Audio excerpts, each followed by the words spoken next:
I want to begin today with something that sounds deceptively simple. A ship full of American corn arrives at a foreign port. Inspectors take a look, and then to the astonishment of the crew and the frustration of the exporter, the cargo is rejected. On paper, this is merely a commercial setback. But you and I both know that international trade is never just about paperwork or moisture levels in a grain silo. When a country begins refusing the agricultural exports of another, it is sending a signal that reaches far beyond the loading dock. And when at the same time that same market opens its doors to a neighbor's corn, rewarding it with long-term contracts worth billions, something deeper is happening beneath the surface. Something that many people saw in the headlines but did not quite understand. So, let me walk you through what really unfolded. Because behind the story of rejected corn shipments is a broader tale about trust, institutional predictability, and the quiet but consequential rearrangements of global trade power. You may have heard that several of America's longtime buyers recently turned away U.S. corn, citing issues like inconsistent quality standards, moisture variations, and tariff pressures.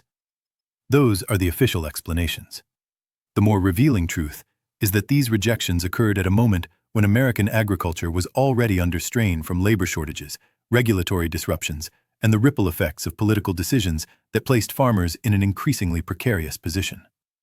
Meanwhile, Canada, usually overshadowed in this particular market, stepped in gracefully, offering buyers something they crave more than anything: reliability. What happened in official terms is this. The United States, long the dominant corn exporter on the continent, saw a series of shipments questioned or refused by foreign buyers. These decisions were reportedly grounded in routine quality assessments, but were also shaped by broader concerns about price volatility and geopolitical unpredictability. At the same moment, Canada secured sweeping long-term export agreements across Asia, the Middle East, and parts of Europe. Buyers describe Canadian corn as consistent, stable, low risk. Those words matter. They are the vocabulary of trust in international markets. It might be tempting to treat this as an economic hiccup or an unfortunate episode in a volatile year. But you, as a citizen and taxpayer, deserve to see the structure beneath the incident. Global agriculture depends on something far more delicate than machinery or favorable weather. It depends on confidence in a trading partner systems. When shipments are rejected, it is not only bushels that are turned away. It is an entire political ecosystem showing signs of strain. American farmers already wrestling with rising input costs and a tightening labor force now face markets that are less forgiving at the very moment they need them to be steady. And when foreign buyers shift to Canada, they are casting a vote of confidence in a competitor's institutional reliability. To understand how we reach this moment, you have to think about how agricultural markets actually work day to day, contract by contract. They reward stability, they punish unpredictability, and they do so ruthlessly. In recent years, U.S. policy debates and trade tensions have signaled to the world that America's agricultural commitments can become entangled in domestic political storms. You may recall moments when tariff negotiations became bargaining chips, or when federal support programs were interrupted by government shutdowns. These episodes linger in the memories of foreign buyers. They make procurement officers wonder whether the rules they rely on today will still be in place tomorrow. Canada, by contrast, has presented itself deliberately, or simply by temperament, as the quiet professional in the room. Its regulatory processes, shipping corridors, and trade relationships have projected continuity at a time when continuity has become a rare commodity. When inspectors at foreign ports report fewer disputes over Canadian grain, it is not merely a technical detail. It is a narrative about reliability that becomes embedded in procurement decisions, budget forecasts, and long-term contracts. And that brings us to why this matters for you.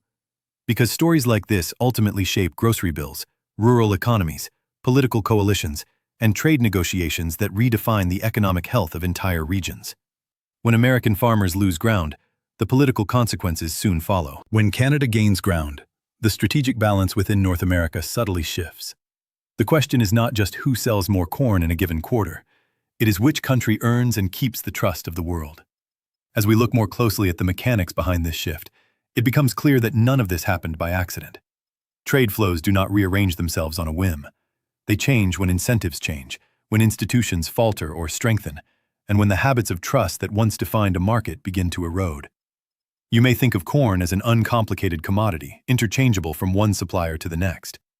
But the truth is that agricultural trade is held together by expectations as much as by product. Buyers expect a certain level of quality, certainly, but also a reliability in governance, consistency in regulation, and predictability in diplomatic posture. When even one of those expectations is disrupted, decisions ripple outward for years. What foreign inspectors saw when they flagged or rejected U.S. shipments was not merely a moisture discrepancy or an uneven kernel profile. They saw a supplier whose domestic processes had become more vulnerable to interruption. Some of those interruptions came from weather events and global transportation bottlenecks. Others arose from political standoffs that forced agencies to close or delayed the issuance of export certificates. These are small bureaucratic frictions, yet in a global marketplace, they function like signals of institutional turbulence. And you understand this intuitively. If you were running an overseas grain importing agency and needed to secure food supplies for millions, you would choose the partner who offers the fewest surprises. Canada has gained from precisely that instinct. Its agricultural institutions have projected calm at a time when calm is a currency more valuable than ever. A buyer choosing Canadian corn is choosing not only a crop, but a system.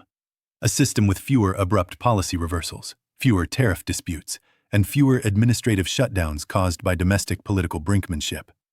When Canadian exporters arrive at foreign ports, they do so under a national reputation that has been cultivated patiently and seldom undermined by political spectacle. That reputation is quietly powerful. Yet we must not mistake this for a story of American failure or Canadian perfection. It is instead a reminder that markets react to patterns, sometimes brutally. The United States still possesses enormous agricultural capacity and a deep bench of experienced farmers. But capacity is not the same as credibility. And credibility, once shaken, does not return simply because someone in Washington decides it should. It is regained through consistency, through the slow work of demonstrating to buyers that the United States remains a trustworthy partner even amidst domestic political battles. If you step back and consider the broader forces shaping this moment, you will see how deeply political culture intertwines with economic performance. During years of trade disputes, tariff escalations, and retaliatory measures, farmers repeatedly found themselves at the center of geopolitical contestation. Support programs were implemented, paused, expanded, or threatened, depending on the political season. Government shutdowns not only disrupted federal agencies, but also signaled to foreign buyers that the United States could allow internal political disputes to spill into administrative paralysis. These episodes, while not always catastrophic, accumulate in the memories of those who make procurement decisions. They alter calculations in boardrooms far from American farm towns. Meanwhile, the Canadian government and its agricultural agencies cultivated an image of steadiness. Their shipping routes through the West Coast, while occasionally strained by labor pressures, maintained a record of fewer disputes at inspection points. Their exporters emphasized transparency in contracts, predictable pricing formulas, and an absence of contentious tariff entanglements. In other words, they made it easy for buyers to say yes. And ease in global trade is often the decisive factor. This divergence has consequences that reach far beyond the ledger books of farmers and grain traders. When foreign markets shift their loyalty, rural communities in the United States feel the impact directly. A rejected shipment is not just a lost sale. It is a signal to the entire supply chain that demand may weaken. And when demand weakens, farmers adjust by planting less, hiring fewer workers, investing less in equipment, and scaling back operations that have often been in families for generations. You may know someone who farms, or someone who depends on a farming town's economy. These decisions are not abstractions to them. They are the difference between keeping a business alive or watching it slowly contract under pressures that were shaped thousands of miles away. Beyond economics, there is a civic dimension here that I want you to consider. Americans tend to view agricultural strength as a symbol of national resilience. A reminder that the country's prosperity has long been rooted in its ability to cultivate, innovate, and feed both itself and others. When that strength is questioned on the world stage, it affects how citizens perceive national competence. It raises doubts about whether institutions still function as reliably as they once did, and it pushes political leaders to respond in ways that can either restore confidence or further politicize the issue. Which brings us back to Washington, where the mood surrounding these rejections has been described as tense. Political leaders understand that farm states hold significant electoral power, especially in presidential election cycles. A decline in export markets is not merely an economic challenge, it is a political liability. And when a narrative forms, fair or not, that America's losing ground while a neighbor gains influence, the impulse in Washington is to react quickly. The question is whether those reactions will address the underlying institutional concerns or merely deliver short-term relief while leaving structural issues unrest. To understand the deeper mechanics at play, you and I have to look beyond the farm fields and the export terminals and examine how institutions shape behavior long before a single kernel of corn leaves the country. Agricultural markets are not merely governed by supply and demand. They are governed by layers of rules, enforcement norms, scientific standards, inspection protocols, and a mutual understanding among nations that each participant will behave in a way that maintains stability. When those layers begin to fray, even slightly, the consequences make themselves known. Not through dramatic announcements, but through quiet decisions by foreign buyers who start to diversify away from what once felt dependable. Think, for example, about the agencies responsible for certifying crop quality. Their work is technical, mundane, and essential. They're at their best when no one notices them. Yet recall what happens when those agencies are forced to halt operations during government shutdowns, or when their personnel and resources are stretched thin by political brinkmanship rather than long-term planning. Even if their scientists and inspectors remain committed, the institution itself begins to look vulnerable. A buyer on the other side of the world does not need to understand the intricacies of American political debates to sense that turbulence. All they see is a shipment that may be delayed because paperwork cannot be processed, or a certification that arrives later than promised, or an inspection report that raises questions instead of delivering assurance. Canada, in contrast, has reaped the benefits of maintaining these quiet institutional rhythms with minimal disruption. Foreign buyers have spoken less about its corn itself than about the experience of dealing with Canadian exporters and regulators. Fewer unexpected disputes, fewer administrative complications, fewer political crosswinds. It is remarkable how often international markets reward the country that simply keeps its house in order. Reliability becomes a competitive advantage, not through grand policy declarations, but through a bureaucratic steadiness that signals to buyers, "You can plan with us because we have planned for ourselves." But no development of this scale can be explained solely through institutional behavior. Human decisions matter. Political incentives matter. Cultural attitudes toward trade matter. And the interplay among them shapes what you are seeing now. Many American farmers have expressed frustration that they are being squeezed between global price pressures and domestic policy uncertainty.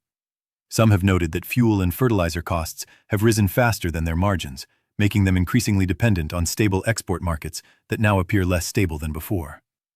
When a farmer sees those markets tilting toward Canada, it is not an abstract chart line. It is a direct question about whether next year's planting will be sustainable.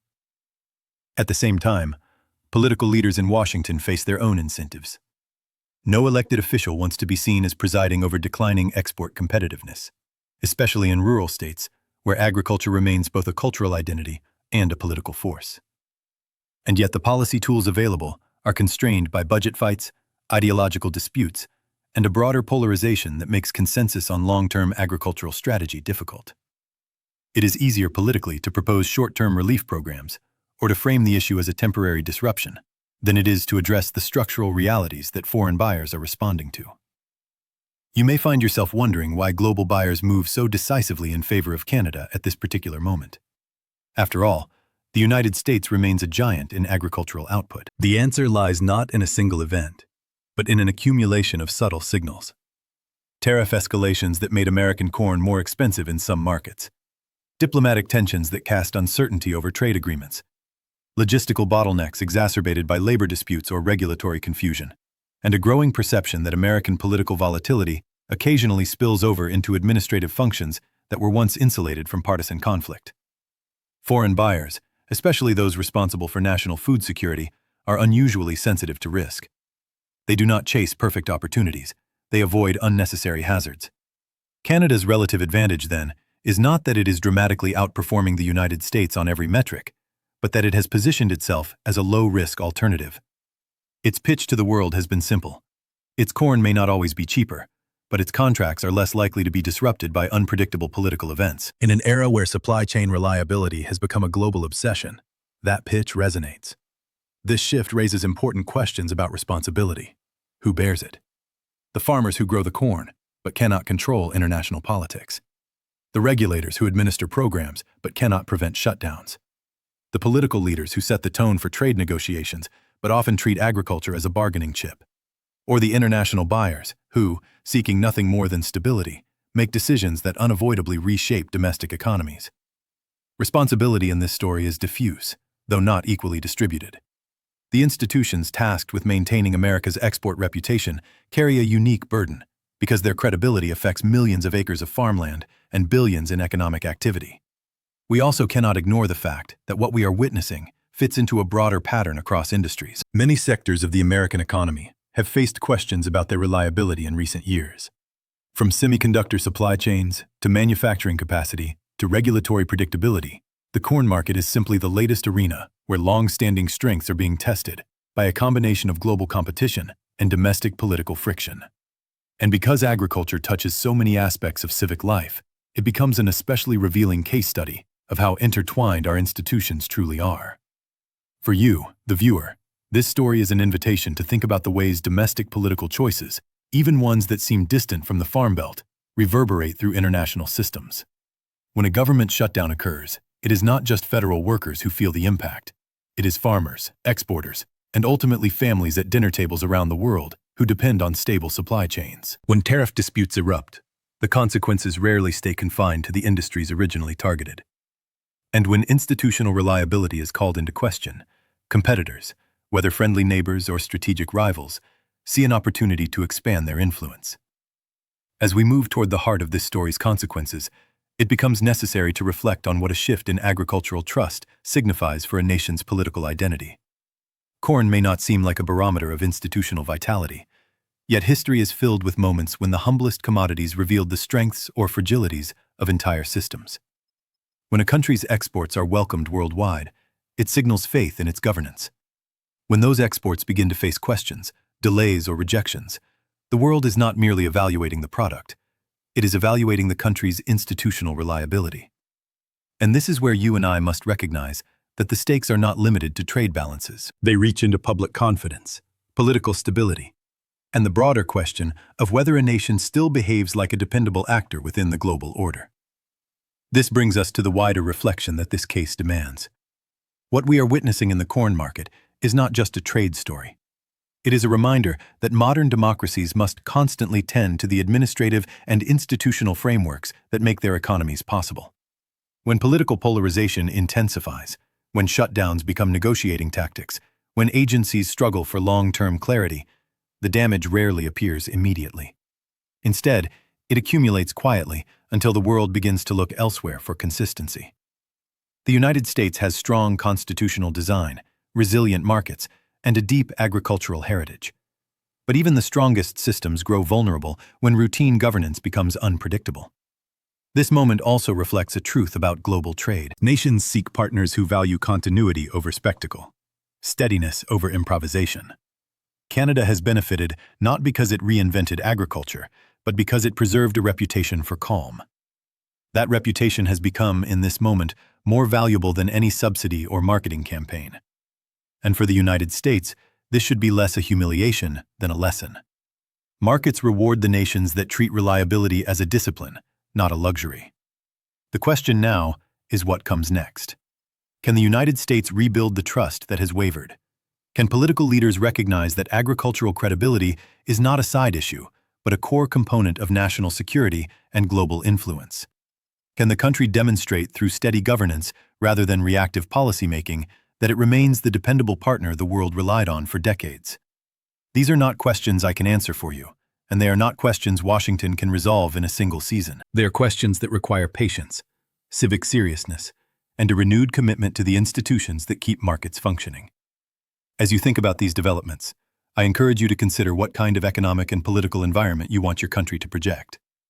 Do you want partners abroad to gauge American commitments through the noise of domestic conflict, or through the stability of well-ended institutions? Do you believe reliability should be a defining national trait? And if so, what responsibilities does that place on citizens and leaders alike? These questions go beyond corn shipments and trade contracts. They touch on the very character of a democracy and its role in a world where trust has become the most valuable currency. If you found this analysis helpful, I invite you to stay engaged, to subscribe, to comment, and to keep thinking with me about how politics, history, and institutions intertwine. Because understanding moments like this is part of understanding the health of our democracy and the choices that will shape its future.